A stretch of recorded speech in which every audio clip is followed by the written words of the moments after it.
咁啊，各位老師咁專業，咁就一定好關心其實學生點樣可以通過今次呢一個嘅比賽啦。我哋頭先都聽到，其實一個好輕鬆嘅比賽嚟嘅，亦都幾好玩嘅都係。咁但係我哋都希望比賽，我哋頭先都係講緊啦，係為咗學習嘅，亦都係為咗學生咧進一步去提升翻咧佢哋咧去聽啦，同埋講普通話嘅一個嘅能力啦。咁咧嗱，我都簡單介紹一下。頭先都有講啦，參賽嘅同學每一日入到嚟咧，其實咧佢咧都會需要咧去作答一套嘅題包，咁就初小有初小組嘅題包啦，高小亦都有高小組嘅題目包。咁原來每一日嘅題目包咧係包含咗咧有20條嘅題目㗎喎。咁啊，大家喺熒光幕嗰度睇得到啦。原來呢20條嘅題目咧，佢個組成咧係有一個嘅系統喺度嘅。當中咧就包括咗有10題嘅聽力題啦，另外咧有8題咧係需要佢去到朗讀㗎啦，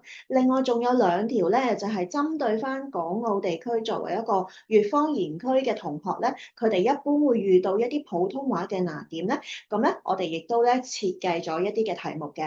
先講下聽力題啦，聽力題咧，咁我哋喺參照咧香港同埋澳門我哋小學教普通話嘅一個嘅系統啦，咁咧然之後咧就按照住初高小嘅能力咧，設計咗一啲聽辨聲韻母啦、聽辨聲調啦、聽辨變調啦，或者一筆變調，呢啲都係學校佢哋好經常咧都好強調學生要識得去聽啦。咁而喺題目上面咧，我哋亦都會加入一啲試讀拼音嘅元素啦，亦都等佢去掌握得到漢語拼音嘅一啲嘅符號嗰個嘅意思啦。而同一時間咧喺嗰個內容嘅長度上咧，我哋包含咗有單字啦、有句子啦、有成語啦，亦都有啲好短嘅短文。咁咧學生咧就可以咧喺嗰個聽力題嗰度咧考一考自己嘅聆聽能力啦。咁咧雖然而家 AI 嘅錄音工具係好方便啦，不過咧為咗確保翻咧我哋嘅聽力題所朗讀嘅內容都係咧最呢一個正確同埋準確嘅發音啦，所以咧我哋咧每一段聲咧都係邀請咗咧真人嘅普通話老師咧係幫我哋咧去進行一個錄音嘅。咁至於朗讀題啦，嗱，朗讀題最好玩嘅地方咧就係利用咗呢一個嘅 App 上面嘅 AI 語音評測嘅功能啦。咁學生咧可以因應住一啲題目嘅要求咧，去朗讀咧一啲唔同長度嘅內容個噃，由最基本嘅一啲嘅音節啦，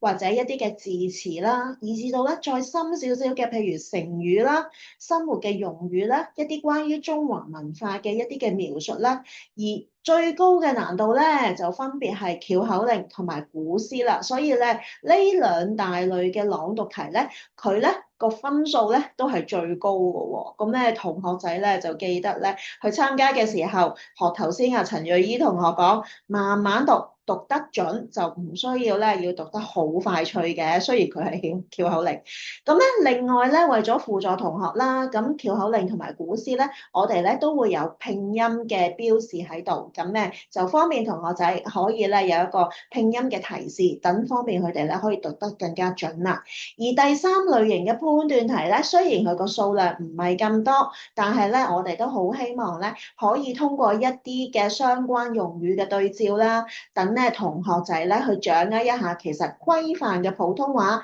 一啲嘅名詞用法啦、動詞用法啦、量詞用法，或者啲句子句法嘅一個嘅編排，其實點樣先至係合乎普通話嘅規範咧？都係喺我哋第三類嘅題型入面咧會問到嘅喎。咁咧其實成個作答嘅過程，我哋咧去年嘅經驗咧，發現同學仔其實佢唔需要花好多時間，但係咧佢喺個過程之中咧，亦都咧會領略到咧一啲普通話咧學習嘅重點㗎喎。咁咧可能有啲同學咧都想我喺參加5月18號嘅比賽之前，去睇下究竟上屆究竟啲題目係點㗎？咁咧其實而家咧各位同學咧，佢登入咗呢一個 APP 嘅平台，用翻佢自己個人嘅一啲嘅帳號啦，或者之前可能有部分嘅學校亦都已經為學生去開咗帳號啦。咁咧當中咧有一個部分叫做評測，喺評測嗰度咧，原來咧可以揾得翻2025年嘅線上挑戰